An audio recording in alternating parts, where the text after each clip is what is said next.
La primera vez que entré a la morgue judicial de la calle Sarmiento pensé, con una serenidad que hoy me avergüenza, que el miedo era un oficio de otras personas. Los médicos tenían miedo a equivocarse. Los policías a llegar tarde. Los familiares a confirmar. Yo no. Yo era el nuevo auxiliar de guardia nocturna. 29 años. Contrato temporal. Insomnio antiguo y una necesidad bastante sencilla de cobrar a fin de mes. Había pasado por depósitos, un archivo municipal y durante un invierno por la cocina fría de un hospital.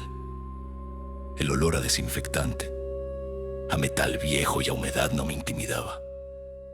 Los edificios del Estado envejecen de la misma forma en cualquier ciudad.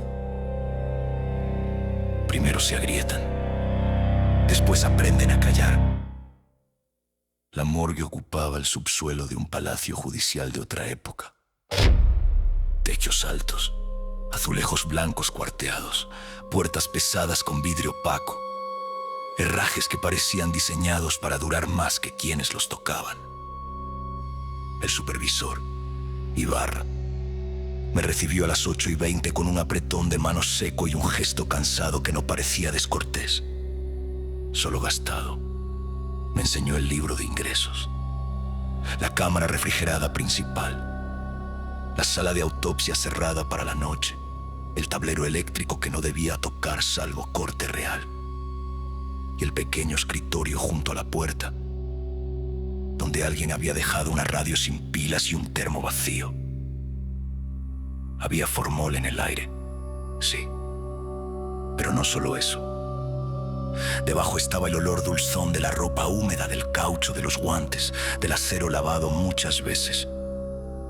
Y un fondo más tenue, más difícil de admitir, que recordaba flores viejas en agua estancada. Los refrigeradores emitían un zumbido grave y constante, como el motor de un barco inmóvil. Cada tanto una luz del pasillo parpadeaba con una paciencia molesta, sin llegar nunca a apagarse del todo. Yo miré alrededor y pensé que lo peor del turno nocturno sería el tedio. Ibarra me entregó una carpeta azul, dijo que ahí estaban los protocolos. Dijo también, sin cambiar el tono, que había unas reglas internas que convenía respetar aunque parecieran tonterías. Lo dijo con esa clase de seriedad administrativa que convierte cualquier absurdo en trámite. Yo asentí, porque en los edificios viejos siempre hay manías. No arrastrar cajas por cierto piso, no usar cierta llave, no preguntar por un jubilado que ya no trabaja ahí pero sigue recibiendo correo. Abrí la carpeta cuando él subió las escaleras. La primera mitad era normal. Registro de cadena de custodia, temperaturas permitidas, procedimientos ante corte de energía, confirmación de identidad antes de cualquier movimiento. Nada extraño. La segunda mitad estaba escrita a máquina y luego corregida a mano muchas veces, como si hubiera pasado por varios jefes o por varios inviernos. Regla 1. Verificar la temperatura de cada cámara al inicio de turno y anotarla en el libro. Si la cámara 3 marca más de 4 grados, llamar a mantenimiento. Si marca menos de 0, no informar por teléfono. Subir a avisar en persona. Regla 2. No dejar la puerta de la sala de conservación entreabierta. En esta sala, las corrientes de aire alteran los cierres hidráulicos y provocan ruidos que confunden al personal nuevo.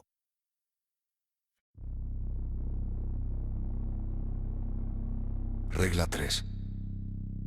Si suena el teléfono interno después de las 2:17, dejarlo sonar 11 veces. Si se corta, registrar la hora. Si continúa, descolgar y no hablar primero.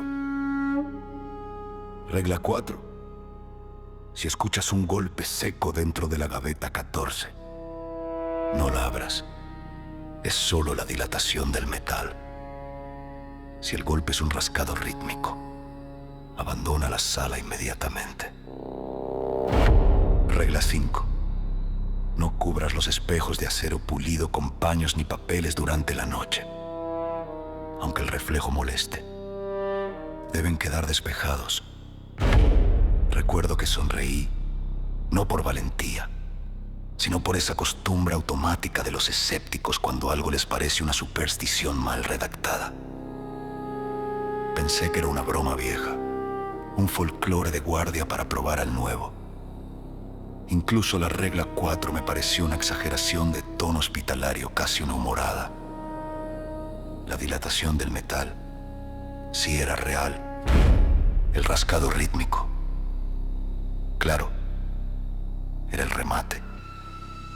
Guardé la carpeta y me puse a trabajar. Hasta medianoche no pasó nada distinto de lo que esperaba. Llegó una patrulla con un cuerpo para depósito transitorio. Firmé. Comprobé etiquetas. Ayudé a mover la camilla. Cerré la cámara asignada. El conductor del furgón evitó mirar demasiado tiempo la sala, como hacen muchos, y se fue rápido. Después limpió una bandeja. Acomodé formularios. Hice una ronda de rutina y me preparé café instantáneo en un vaso de plástico. El zumbido de los refrigeradores terminaba por colonizarlo todo. Era un sonido continuo, pero dentro de él había pequeñas variaciones, como respiraciones mecánicas. Afuera, el edificio crujía de vez en cuando con el frío de la madrugada. Yo empezaba a entender por qué alguien podía inventar reglas extrañas allá abajo. El silencio no era silencio. Era una suma de ruidos demasiado parecidos a otra cosa. A la 1:42, mientras revisaba el libro de ingresos, escuché el primer golpe. Seco, metálico, no fuerte, pero sí nítido, como los nudillos de alguien contra una puerta hueca. Levanté la cabeza y miré hacia la hilera de gavetas. Había 14 al fondo de la pared izquierda. Lo comprobé casi con fastidio, como si mi mente hubiera corrido sola hacia la parte más ridícula del manual. Esperé. No hubo nada más. La dilatación del metal, pensé, o el asentamiento de los rieles o cualquiera de las explicaciones aburridas que sostienen el mundo. Anoté la hora por puro entretenimiento. Después hice una segunda ronda. La iluminación de la sala de conservación era más ingrata de cerca. Los tubos lanzaban una luz pálida, con zonas ligeramente más verdes o más azules según el desgaste. Sobre el acero de las cámaras esa luz no rebotaba, se quedaba adherida. El suelo olía a lavandina reciente y humedad atrapada entre juntas viejas. Pasé frente a la gaveta 14 sin detenerme. Estaba cerrada, su etiqueta vacía, su manija fría como todas. Cometí la torpeza una hora más tarde y todavía hoy no puedo decir si fue por curiosidad o por la fatiga de estar demasiado tiempo solo con un reglamento absurdo. La regla menor que rompí no fue la del teléfono, ni la de la gaveta. Fue la quinta. A las 2:22 la luz del pasillo empezó a parpadear con más insistencia, y el reflejo en uno de los paneles de acero pulido me distrajo varias veces.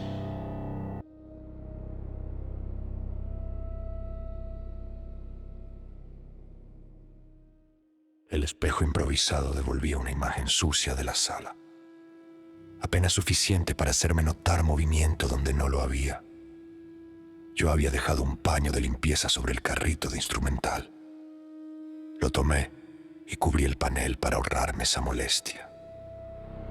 Fue un gesto automático, doméstico, casi. Lo hice sin recordar el manual. Unos segundos después sonó el teléfono interno. No vi la hora enseguida. Solo escuché ese timbre viejo y áspero que no se parece al de ningún aparato moderno. más cercano al llamado de una oficina abandonada que al de una morgue. Sonó una vez, 2, 3. Miré el reloj del escritorio. Las 2:23. Conté hasta 11 con una tensión absurda, sintiéndome de pronto ridículo y obediente a la vez. En el 11º tono el sonido se cortó. Yo debería haberlo anotado y seguir con lo mío. En vez de eso, me quedé mirando el teléfono.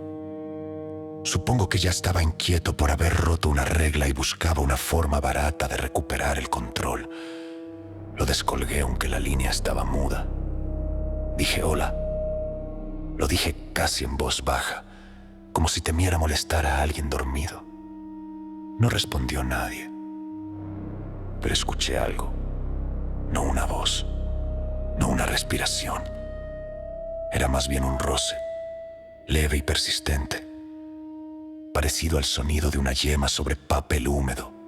Después, muy lejos, un golpe seco, luego otro, como si el ruido viniera de la propia sala, repetido dentro del auricular con una fracción de retraso.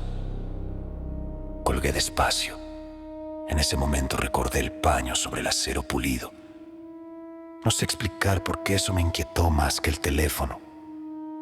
Fui hasta el carrito. Agarré el trapo con la intención simple de dejarlo donde estaba antes, y al retirarlo vi mi reflejo temblando en la superficie opaca del metal. Había algo incorrecto, aunque tardé varios segundos en entender que mi postura en el reflejo no coincidía exactamente con la real. Era mínima la diferencia. En la chapa yo tenía los hombros apenas más hundidos, la cabeza un poco más inclinada hacia la izquierda, como si llevara rato escuchando algo que yo del lado correcto del acero aún no oía. Entonces lo oí. No provenía del teléfono. Venía de la gaveta 14. No era un golpe seco. Era un rascado, rítmico, no frenético, no desesperado. Peor que eso, regular, con intervalos tan exactos que parecían deliberados. 3 raspaduras cortas, pausa, otras 3, pausa. Como un hábito, no como un intento de salir. Se me secó la boca. El zumbido de los refrigeradores siguió igual, indiferente. La luz del pasillo volvió a parpadear. Pensé en abrir por puro reflejo profesional. En caso de falla mecánica, en caso de un cierre mal asentado, en caso de una explicación técnica, también pensé en llamar arriba. Pero cuando di un paso hacia el escritorio, el reflejo del panel me devolvió una imagen que me detuvo. La sala estaba detrás de mí, igual que en la realidad, salvo por un detalle mínimo y monstruosamente sobrio. En el reflejo, la gaveta 14 estaba abierta unos centímetros. Yo me giré de inmediato. La gaveta seguía cerrada. Volví a mirar el acero. Abierta, cerrada al volver la cabeza, abierta en el reflejo. No había dramatismo en eso. Ningún estallido, ningún rostro, solo una discrepancia pequeña, administrativa, casi vulgar, entre una superficie y otra.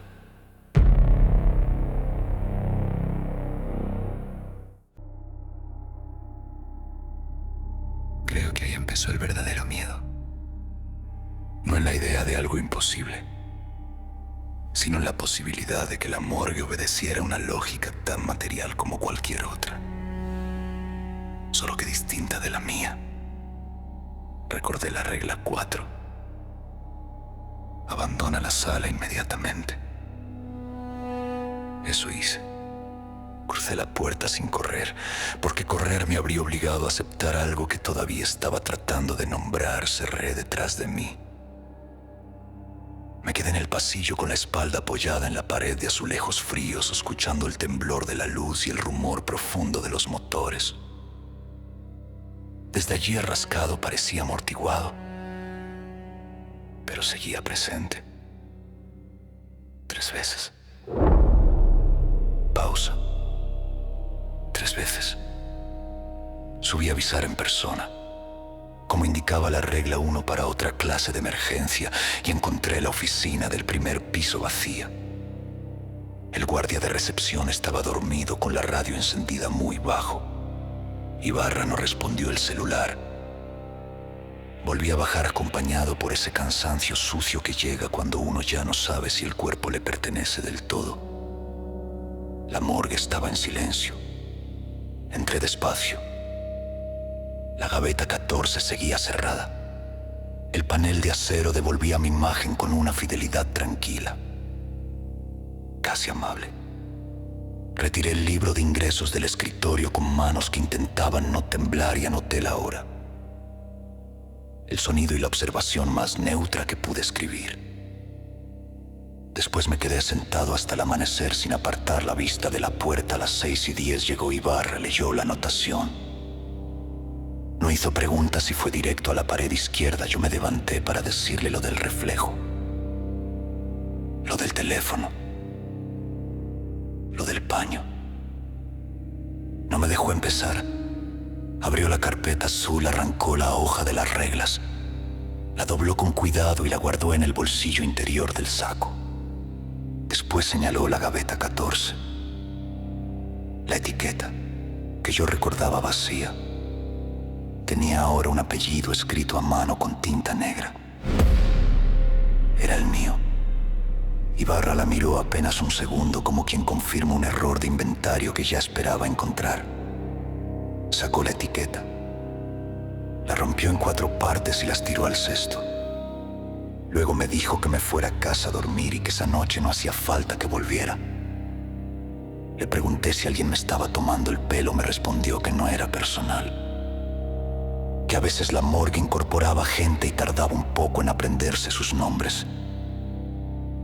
No volví a discutir, tampoco renuncié enseguida. Hay trabajos peores y alquileres que esperan.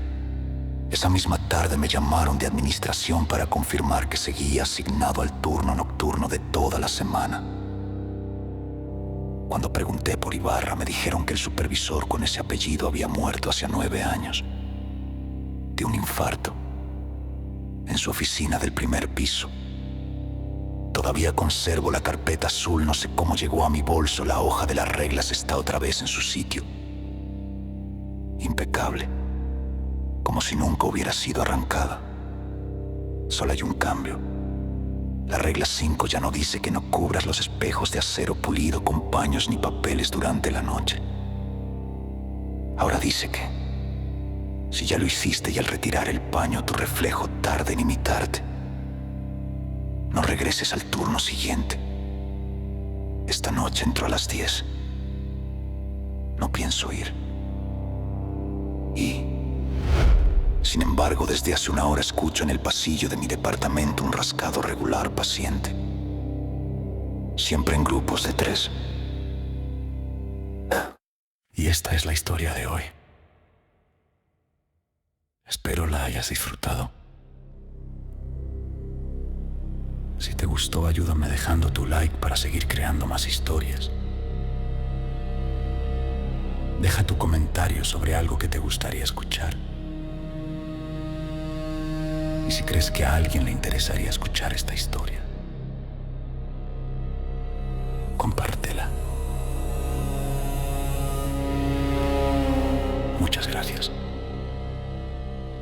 Esto es Ecos de Sombras.